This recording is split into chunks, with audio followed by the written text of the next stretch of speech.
money. He's an entrepreneur, educator, investor who believes in the world needs more entrepreneurs. And he's got a new book out, The Second Chance for Your Money, Your Life, and Your World. Just came out this month. It's already a bestseller at richdad.com, richdad.com. I'm Alex Jones with Infowars.com. What do you think about them trying to label things that obviously aren't racist as racist to divert, or do you disagree with me, from all the real discrimination that's going on inside government and by the governing class and those that are allied with them? I see this as causing a major trend of lawlessness as people realize if we have a rogue government, we cannot follow their laws because they're illegitimate. I see this as what brings in anarchy. And, you know, anarchy is not the road I'm on, but, you know, if you'd like, you can come along. Well, if I don't want a road warrior society, but they claim they're here to bring order, it seems they're bringing disorder. Where do you see the world going, and how do you tie this into your larger worldview, Robert?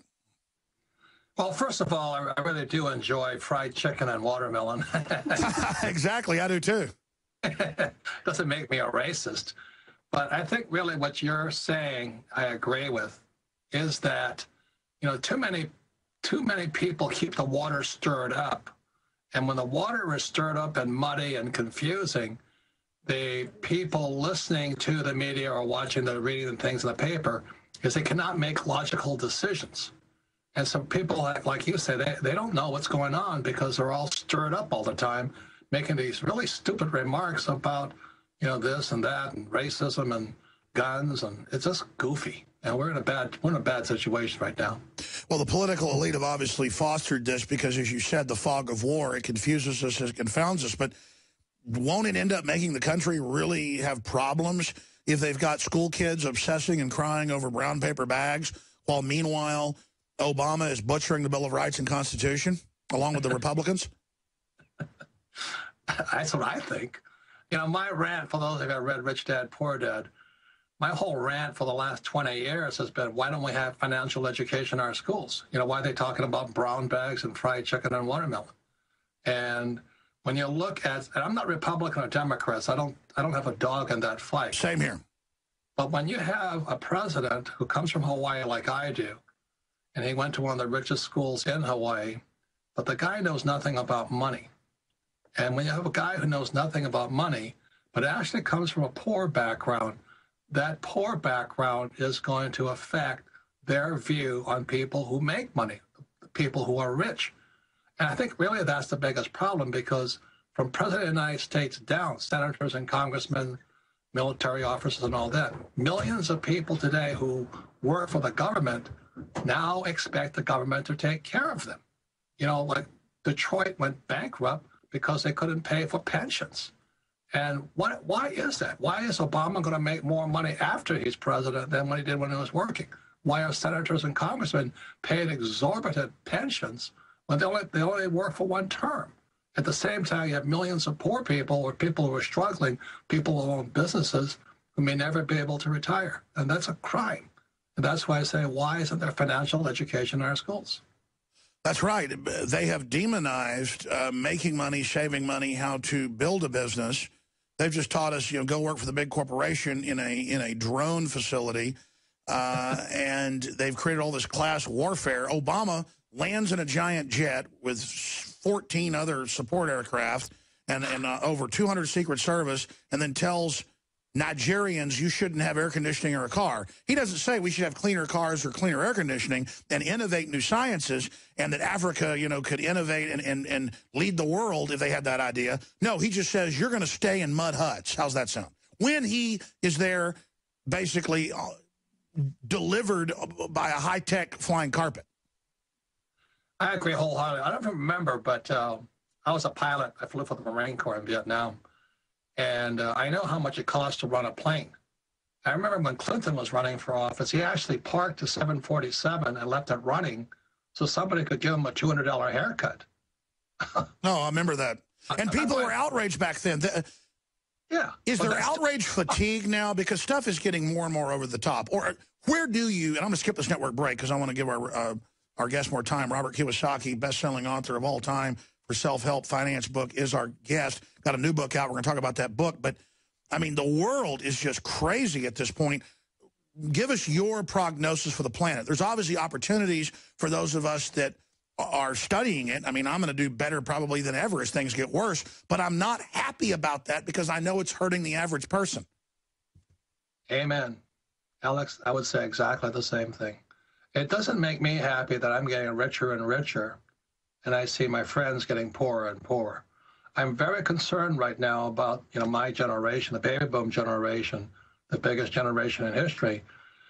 And they bought that program of put all your money in a 401k and invest for the long term. Now, I wrote a book called Rich Dad's Prophecy back in 2002. That was 14 years ago, or 13 years ago. And I said the biggest stock market crash in the history of the world was coming in 2016. Now, I was kind of guessing. But unfortunately, I didn't write it to be right. I wrote it out of concern. If I'm correct that in 2002, when I said the biggest market crash was coming in 2016, that means millions and millions of baby boomers, their kids, their grandkids, will feel the effect of that when their retirement savings are wiped out. I hope I'm wrong, but so far, my numbers look accurate and it's holding course right now. So I don't write because I want to be rich or poke fun or be righteous. I am really concerned about my fellow citizens. It's frustrating because when you know how this stuff really works, you can position yourself and do well. And then just the average person, even if they seem smart or a friend, they just keep doing what CNBC and CNN say. Not even that those places have big audiences anymore, but still it's the authority. But with Brian Williams' fall, I think that's one of the big dominoes to go down with a loss of confidence in the system. What's your take on the future of the media? Well, I think it's manipulated. You and I are on the same boat again. It's not free media, it's controlled media. If you have money, you control the media. If you don't have media, you don't have that money, you don't control it. When Rich Dad Poor Dad came out in 1997, and I started saying your house is not an asset, I was foretelling the crash coming in 2007. Yeah, we should talk about your predictions. Rattle off some of those. They're amazing, and they're on record. Well, there was three. One was that savers would be losers, and that was in 1997. And in 2007, when the markets crashed and the Fed began printing money, as you know, savers are losers. I also said your house is not an asset, and your house is the biggest asset for many of the middle class. And as you know, the real estate market has not yet recovered. Excuse me. And then I predicted in 2002 a massive crash would come prior to 2016. You did. And it came in 2007. And now this is the other side of the coin. I always talk about all coins have three sides: heads, tails, and the edge. You have Republicans on one side, Democrats on the other side, capitalists on one side, socialists on the other side. But our job as private citizens is to be on the edge, looking at both sides. That's right. Fortunately, when the market crashed in 2007, the poor and middle class got wiped out, but the rich got richer. And one of the ways the rich got richer is the very banks that put out all this quantitative easing were offering guys like me literally hundreds of millions of dollars to buy the very real estate that was wiped out. And so what I write about and I talk about is that the rich are richer because they're on the other side of the coin. They don't go to school to get a job. They go to school to learn to be rich, how to start corporations. And let's go above you at the level of actually building things in a good, corporate businessman, true capitalist. And above that is the real enemy, the crony capitalist. You're just piggybacking on them looking at both sides of the coin. Good businessmen, bad businessmen, you can do it. I can do it. Yeah. We've got to get the public to start actually getting outside the box, looking at the edge of the coin. The problem is they'll go above this. They'll finance Al-Qaeda. Doesn't mean they run them. They'll finance ISIS and then make hundreds of billions off fighting them. And the public goes, what, you say we command them? No, but we helped get them going. And then they'll use them by, again, gaming the dialectic to get more power. How do you get the public to think like an executive? I just, some people tell me either someone's got it or they don't, Robert. Well, let me give you, I always write about three sides of a coin: heads, tails, and the edge. I was a Marine in Vietnam, and in 1972, I was standing out there. And you may recall in 71, Nixon took us off the gold standard. Yes. And I was standing out there going, what the heck does this mean? So I wrote about that event in a book called Conspiracy of the Rich. Is when I was like 25 years old, You know, I'm talking to this Vietnamese fruit seller, and she wouldn't take a $50 bill. And so here I'm 25, 26 years old going, what's going on? And she didn't want the dollar. She wanted gold. And so that's when I went, oh, my God. Plus, Vietnam was kind of a wake-up call for me because I realized we, the public, are lied to by those who control the military-industrial complex. Now, I'm not against war or pro-war. I don't like being lied to. You're against the special interest being above the law.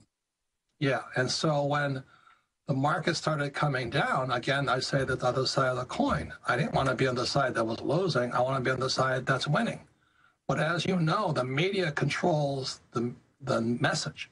And so it keeps the poor and middle class interpolated, always upset, discussing things that really don't matter, like brown bag lunches with chicken in it. Exactly, yeah.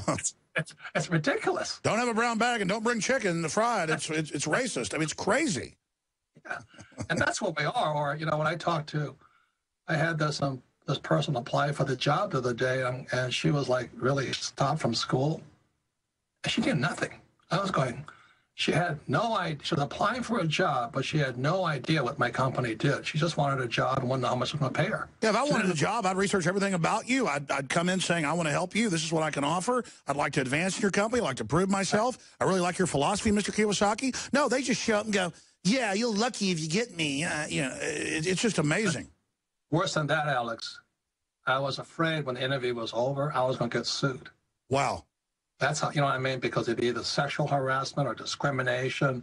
You know, as an employer, I'm terrified of what I even say to potential employees. That's how politically correct we are. Oh, yeah, you don't want to tell a woman, oh, I think your blouse is nice. Oh, that's evil. That's horrible. Of course, that's a totally normal human activity, but it's evil. And it wasn't nice, but I didn't say that. But I mean, I don't want to say to even like an old lady, oh, I like your coat. You know, I'll say, oh, I like your dog on the hike and bike trail because everything's politically incorrect now. That's correct. And I think, you know, what we're talking about without describing it is probably the problem. We're so stirred up all over the place, nobody's listening anymore. You know, everybody's talking, but nobody's listening. So I'm going, holy mackerel. You know, this is not a good time to be. Well, Robert, I want to give you the floor. We got 5 minutes till break. I've been asking some of the questions up front, but front and center, what is most important to you, good, bad, and ugly right now? And we're going to come back from break in about 5 minutes and get into your new book. I'm just concerned about this possible. I hope it doesn't happen, but if my rich dad was correct, again, published in 2002, Rich Dad's Prophecy predicted the biggest crash in the history of the world was coming in 2016. And that's why I wrote Rich Dad, Poor Dad. That's why I speak. That's why I write. That's why I take on the media. But I'm very concerned for my citizens. Look, Alex, what happens if this? Let's say I'm right. Hopefully I'm not. And millions of baby boomers lose their pension, their homes, their jobs. They lose everything.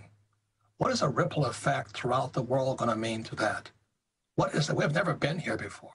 Never before has the U.S. dollar, one currency, been the reserve currency of the world, and we're printing it. Wow. The Europeans are printing, Japanese are printing, and you got to look at this and go, this is not good. So that's my concern right now. Well, look, your prediction will come true, whether it's this year, next year, or 2 years down the road, or 3 years. Zimbabwe, Weimar, I mean, let's talk about that history. I mean, doesn't this always end in a serious collapse? I mean, it doesn't go anywhere else. My only concern is how big will it get before it implodes? I want to have a controlled crash landing. Yes. The point here is the last 100 years has been 52 so-called currencies that collapsed, 52 in the last 100 years. But never, the reason 1972, me standing on the fields of Vietnam, was so important was that for the very first time in history, the U.S. dollar is the currency of the world. And if the dollar goes bad or something skews up, the whole world goes down. It's not like just Zimbabwe or the Weimar Republic. It's the whole world. It is the biggest collapse possible. And we have no financial education. We don't tell people this. The biggest collapse possible, a global Weimar, what will that look like? Alex, you know Harry Dent? Yeah. Yeah. After I talking to him yesterday, I was put on suicide watch. You know, I can't even fathom what it might be. I can't imagine it. Because I was in Zimbabwe in 2004 just to go see what a currency collapse looks like. I knew that. I read an article that quoted you. Tell us about that. Well, it was just extremely frightening. You know, what happens when your money is no good is the question. What happens when you can't trade? What happens if you can't buy food? You know, and people do goofy things. And in fact, you know, I was accosted by what they call the war vets, you know, these guys with AK-47s. And here I was out there going, you know, I'm not here to change your political views. I just want to find out what's going on. But they didn't care. They were afraid I was part of the CIA or something, which I'm not. But I'm going, hey, I'm just here to find out. But it was so tense. You know, there was a little woman, she was about probably 80 years old. The war vets went to her farm in Zimbabwe and kicked her off. And I saw this little lady, she comes up to me and she says, you know, they're just screaming at me in Afrikaans, which I don't speak. But it was just a futility. After 400 years, she and her husband lose the farm their parents gave to them. And I don't know if that's going to happen here, but it's frightening. The thing I did find out in Zimbabwe was what kind of triggered the collapse of Zimbabwe dollar was a thing called retirement pensions. That's right. And the U.S. is sitting at the same precarious position right now. Wasn't it government pensions? Any kind of pension. Yeah. With millions of people counting on the government pension to keep them alive when they retire. That's what I'm afraid of. That's why after talking to Harry Dent, I was depressed. When we come back, we're going to get into your new book and other world events taking place. Robert Kiyosaki, Rich Dad, Poor Dad, is our guest. You go to his website. Ladies and gentlemen, it's got a lot of powerful information, richdad.com. And we got to get this guy back more often than every 4 years. I want to get him on every few months. And we'll also open the phones up. So stay with us. We'll be right back on the other side, 800-259-9231. It's teleprompter-free radio, TV. Robert Kiyosaki is our guest, richdad.com. His new book, Second Chance for Your Money, Your Life, and Your World, and Our World. I am going to be listening very carefully to what he has to say. I remember back when his first big book, he had other books came out in the late 90s. My dad was like, you got to read this, you got to read this, you got to read this. And my dad's been pretty successful in business, smart guy. And so I read it. And it just like, yeah, that makes sense. That makes sense. I had kind of instinctively already agreed with so much of it, but I did learn a lot. But I tell you, I can't wait to read his new book. I've read 5 or 6 of his books, and they're excellent. I've tuned in when I get a chance online to his radio show. So you can find that on his website as well, richdad.com. And the reason I have other talk show hosts on my show is I don't care. I hope Robert has 1 billion listeners. I'm not some egomaniac. I know he's not as well. George Norrie has me on. You know, he's got 16 million terrestrial listeners. I only have about 5-6 million terrestrial listeners. Altogether, about 20 million online and YouTube and the rest of it. But he has me on because he wants to try to save the country and have a free system. I mean, we're all kind of in the same mindset here. We're fellow travelers, not in the socialist way, but in the opposite way, a true capitalist way. So we got to stick together. So if you want to defeat the globalists, get his book, read it, give it to others. If you want to defeat the crony monopoly capitalists that are discrediting capitalism, get his book. Listen, socialism, once it comes in, is so horrible, it always ends up getting reversed. So we've got a very good shot at beating this. The question is, can we beat it before we get really deep into it? And we're starting to get deep into it. So I hope you get his book. I hope you go to InfoWarsLife.com to get our great nutraceuticals, Survival Shield, Nascent Iodine X2. It's not like any other iodine out there. Consult your physician. It's true iodine. I don't call it nascent so much because the other nascent brands out there, we've had them looked at. They're not really nascent. This is pure iodine, 99999, you know, just boom. I mean, it's not bound. It's not an alcohol. It's an organic palm oil. It's injected as a gas in a patented secret process that the Russians invented. It's life-changing. It's the good halogen. Goes in, just pulls the garbage out, supercharges the energy. You use super male or super female vitality that we have discounted the month of February with it, 20% off. It's just, I don't know, what is it, like 18, 19 different concentrated herbs. The women's has a couple extra. That's why I get confused on the numbers. That are just known to give you more vitality, energy in the gym, your libido. I mean, believe me, just try it. You'll be a repeat customer. And regardless, you're supporting the First Amendment and freedom and liberty and folks that promote the Second Amendment and sovereignty and family rights and property rights. So if the political class ever can be defeated. The insider political class, the crony class, it's when we, the people, start voting with our dollars consciously. And it's starting to happen with organic food, you name it. And that's why it is an absolute essential that you buy the T-shirts, you buy the books, you buy the films, and pass them on to others to wake them up, but also fund our operation. InfoWarsLife.com or 888-253-3139. At the end of the day, money for me is about putting fuel in my truck so I can drive to the Grand Canyon and show my kids. It's not about I got money, look, I'm waving around some $100 bills. It's about I have freedom. And I try to use the money we've made to build a platform to promote your freedom. Because we're in this together. We all hang together or hang separate, as Benjamin Franklin said. This is a critical time of change. And the enemy's trying to take over in this point. We can seize this opportunity and really change things for the better. There are times in history when more happens in a decade than happened in the previous 100 years. We're setting our future destinies right now. Every major economist, philosopher, historian agrees. We're in a critical point right now, the beginning of it. The next 5 to 10 years. I want to see if Robert agrees with me, and then we're going to go to some phone calls, 800-259-9231, 800-259-9231. But it's so important now to tell friends and family about radio shows you like and pass it on. It's so important to promote other podcasts. It's so important to support our local affiliates and their sponsors. It's so important to buy the products because if we build it and you come, this will become the new pastime. If you want to expose an evil culture, become the new culture. Make art. Compete. Our ideas are like snow cones in hell, and they're selling flamethrowers in hell. People want to buy what we got, and we're selling freedom for free, but we need the platform to put it out. So go to InfoWarsLife.com, InfoWarsStore.com. Check out the over 800 products on the site now. Most of it we can get shortwave radios, T-shirts, you name it, made in America. Some of it's not at a lower price. We let you make the decision. InfoWarsStore.com, InfoWarsLife.com, or 888-253-3139. Again, second chance for your money, for your life, and for our world is the new book. And he is joining us right now. It's 8 lessons in military leadership for entrepreneurs. I want you to talk about your book and any other issues you want to get to, and then I want to take a few phone calls, Robert. Yeah, first of all, 8 Lessons of Military Leadership is a book coming out in a couple of months. Well, I can't wait to read that one, too. Yeah. And Second Chance is about where we are today, and people may need to change some of the things they're doing. If I could mention Second Chance, if I show it up to you. I love what you do because you give people like me, people with a different point of view, a chance to speak, versus what happens on television a lot of times. I'll put one person with one point of view and a person with another point of view, and they yell at each other. And we learn nothing. The plan is to teach us how to fight with each other and never actually come together. Yeah.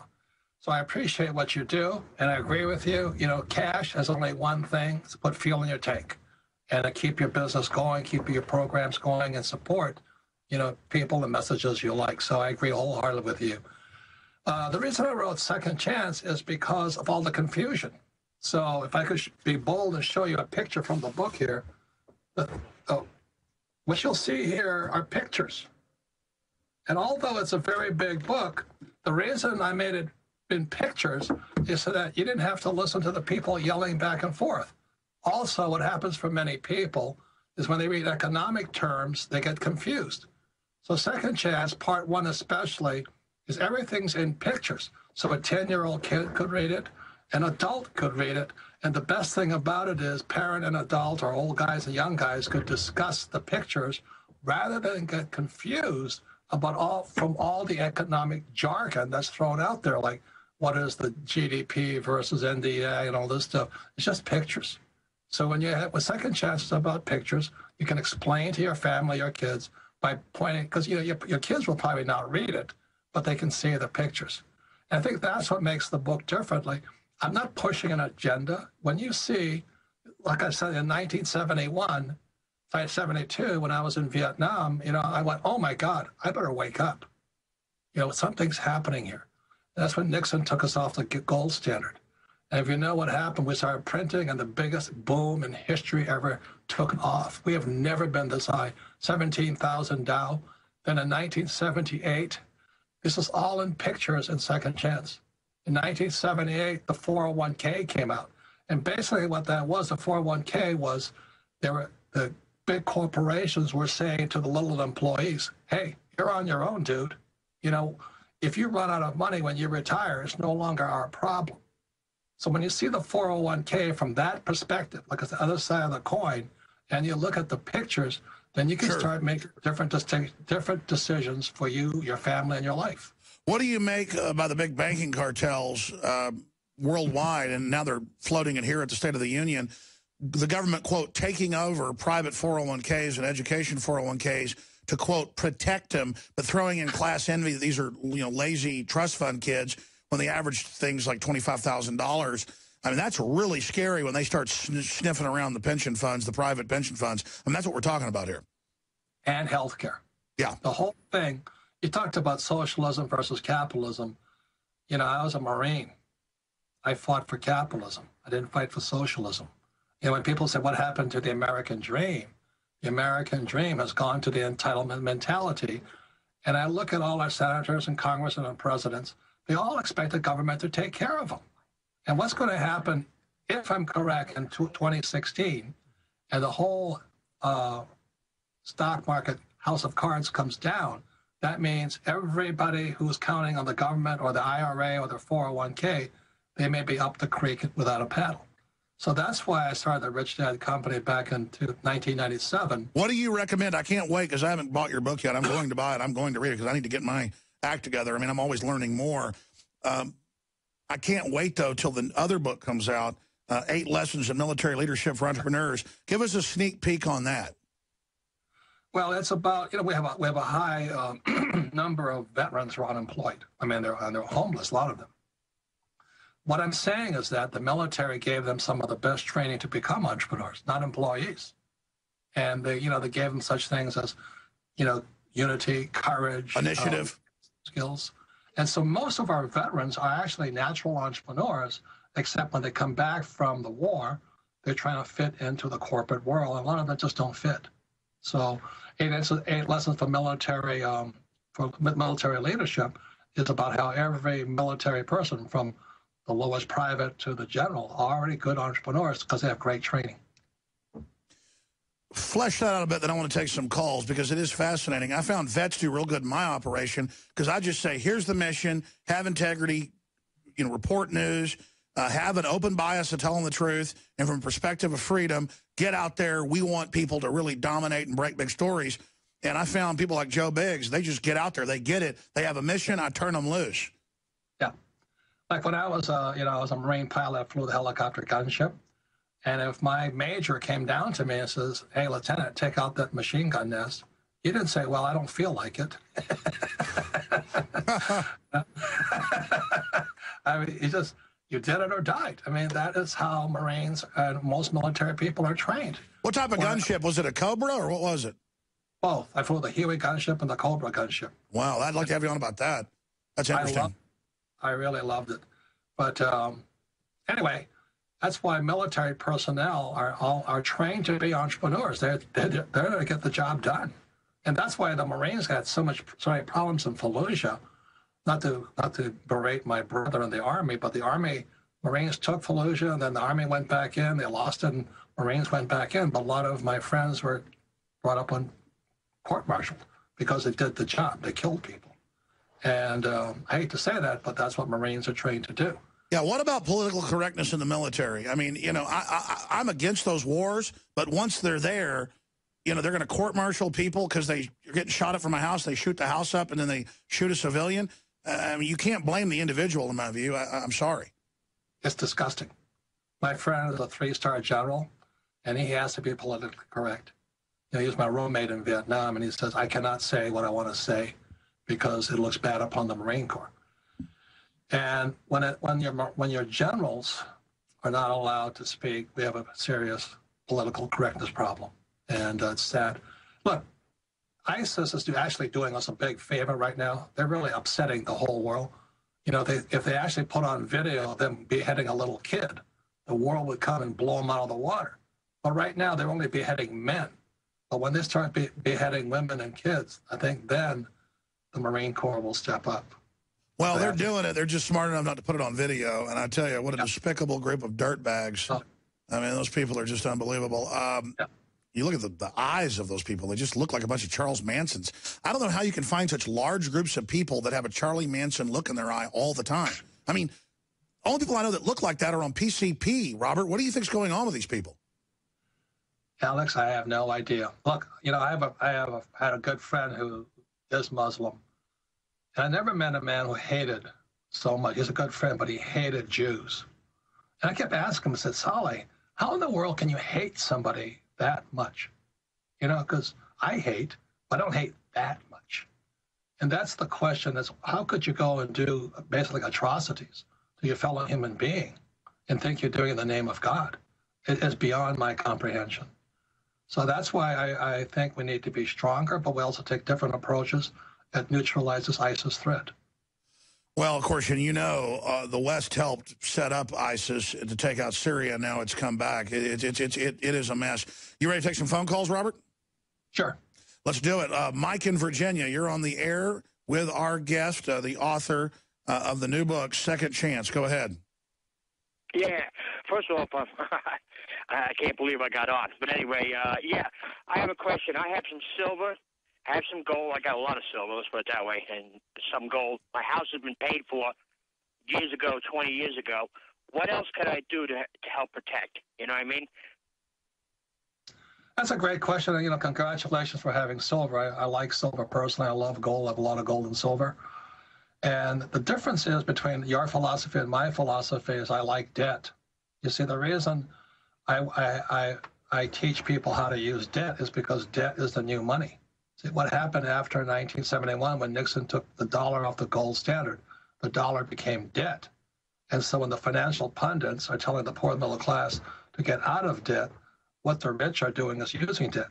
Ask your banker this question. Does a banker want your savings, or does he want you to borrow millions of dollars from him? And this is simple, but it's also complex. There's different philosophies. I would either go with the pay for your house, but get one at a good bargain, stay in it forever, and then run entrepreneurial businesses and, you know, do things like that and come up with new products. Or you can go with the whole debt model in businesses, but you got to be smart, pretty darn smart, to go with your model. I think that's the only problem with your model, Robert, is that if you know what you're doing, it's the best model. It's what the insiders use, but the general public is going to get basically screwed over because they're not going to actually follow what you say. Try to explain it to people. Well, amen. You said, if you don't have any financial education, don't do what I do. And the reason I wrote Second Chance, I got this in 3 parts: the past, the present, and the future. And again, there's pictures throughout the same whole thing so that your kids can understand it. But what you do is up to you. I learned my financial education began with my rich dad, who was my best friend's father, at age 9, teaching me to play Monopoly. And for about 30 years, we played Monopoly, you know, adults. And today, as an adult, I play Monopoly as an adult. You know, for the formula is 4 greenhouses, 1 red hotel. So in 2007, when the markets crashed, unfortunately, millions were losing everything. Guys like me were going to the very banks that set up the crash and saying, would you give me a couple of $1 million to go do this? You see, what I'm saying in Second Chance is that all coins have 3 sides: heads, tails, and in the middle, which is intelligence. To stand on the edge is intelligent.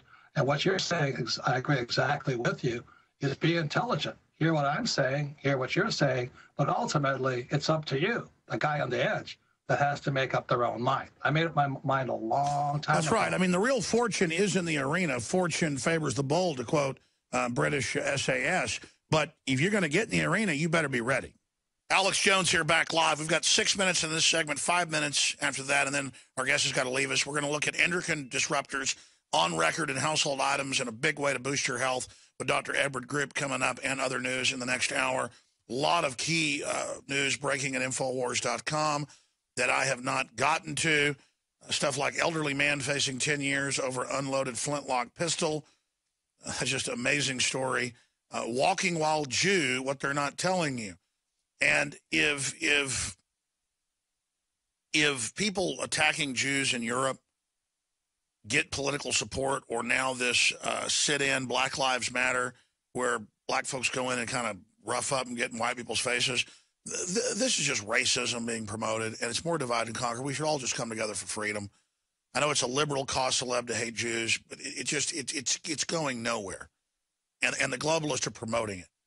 And I assure you, every Jew on the face of the earth was teleported to the moon, we would still have major problems. So it's a scapegoat, it's an excuse, and it's sick. That's all I have to say on the subject. We're going back to our guest, richdad.com, Robert Kiyosaki. Let's go ahead and go to Chris in Washington, then Vincent, Bubba, John, Eric, and others. Chris, your question for Robert. Yeah, my question is, I lost a job of 12 years, turned the 401k into an IRA Roth at a credit union, and I'm wondering if that's really a safer place to put it. I also have recently put it into my wife's name, so she's a Japanese national. I could wire it to Japan, but I'm wondering if those accounts would be frozen, would even keep me from wiring funds internationally. And is the 401k Roth, because it's a credit union, make it more safe? Again, I'm going to say all coins have three sides, heads, tails, and the edge. I don't have an IRA, I don't have a 401k, and I don't have a Roth, simply because my rich dad taught me how to manage my money without the control of the government. See, the 401k and the Roth IRA are government, vehicles, basically. And they're doing their best to get the poor and middle class to do something for their retirement. Now, that's good for most people. I wouldn't do it. I'm concerned about them because the market's at all-time tops. So like I've always said, what you do is up to you. What I do is what I can do. For example, if Mark Zuckerberg called me right now and says, hey, why don't you start Facebook? I can't even use my cell phone, much less, create a. So you got to financially be involved in what you know. Yeah. And what your experiences are and all this, a farmer would do something different. A secretary would do something different. A doctor would do something different. But and I'm not against it, what the big banks have trained us to do is go to school, but they give us no financial education. Save money, which means give their money to the bank, pay your taxes, get out of debt, and invest for the long term in the stock market. I don't do that. And that's what Second Chance is about. Because you can't put all your eggs in one basket, Chris. But I mean, obviously, what do you think of his idea of getting money out of the country? Yeah, you better talk to an attorney because I'll just tell you this much: they're cracking down very, very hard. That's right. I talked to a lot of famous people that left the country years ago, and they're cracking down so hard right now. If you do anything even smells illegal, you're in trouble. Robert Kiyosaki's also co-authored 2 books with Donald Trump, and a third Trump book for 2016 is being developed. We're going to get him on routinely when these books come out. We want to jam in a few more questions or comments here with the callers. And listen, I can have a Harry Dent on who disagrees with gold and silver, and then have a Kiyosaki on that agrees with it. I can have a Jim Rogers on. We're giving you different perspectives, but from basically an honest perspective about how stuff's rigged at the top. And the only way to survive is to know how things are rigged and basically play off of that while you expose it. I think that's what we're getting at here today. But Vincent, specifically, finishing up your question, you were going to do real estate, but you saw what was happening in it. Go ahead, your question. I guess the thing that became problematic to me is, how does a person succeed in a business or in real estate if so many people are living off of subsidies and things like that, and jobs are just kind of vanishing? I've noticed a lot of businesses here where I live have just closed down. Well, that's one thing about real estate is you got to be in the right area to be investing in it. A good question, Vincent. Robert, when is the right time to invest in real estate? Well, the first thing is I've been in real estate probably 45 years, and I started back in 1973, I believe. I took a little infomercial class, $385, and I learned how to buy real estate for nothing down. But as the instructor said to my little class, I was still a Marine, he says, your education begins when you leave the class. You have to go out and practice. So I went out, his instruction was each person in the class had to go look at 100 properties, not buy anything, but write an evaluation of it, and then buy something. Unfortunately, what our schools teach you is don't make mistakes. And so most people don't want to go through that process of the 100, looking at 100 properties, making a lot of mistakes, being stupid all the time. And then finally the lights go on in your head. If you're going to do real estate, stocks, bonds, currencies, goldfish, whatever you want to do. You have to go through that process of Absolutely. making You gotta lose to know how to win, to quote Aerosmith. Well, you've got to make mistakes to learn. And that's why my poor dad, like I said, a PhD, head of education in the state of Hawaii, graduated from college in less than 2 years. The reason he was not successful is because he never made any mistakes. So when he got fired from his job as head of education for the state of Hawaii, after running for candidate for lieutenant governor as a Republican in the Communist Republic of Hawaii, he couldn't work. He didn't know what to do. Here is a guy, a PhD, he's unemployed at age 50. And that's the monopoly cult system versus the free market, and the cult system's taking over, folks. John in Texas, you're on the air. Go ahead. You know, Alex, I was in high school back in when Nixon took us off the gold standard. And the first thing I noticed that through the 1950s, everything I paid 5 cents or 10 cents for, comic books, soda pop, candy bars, everything started climbing. That's right. And it hasn't stopped since. And what I want to ask your guest is, he really thinks 2016 is when the brakes are going to burn out on the inflation engine and everything's going to go to hell? My answer is the job of a prophet is to be wrong. I mean, Alex and I are the same guy.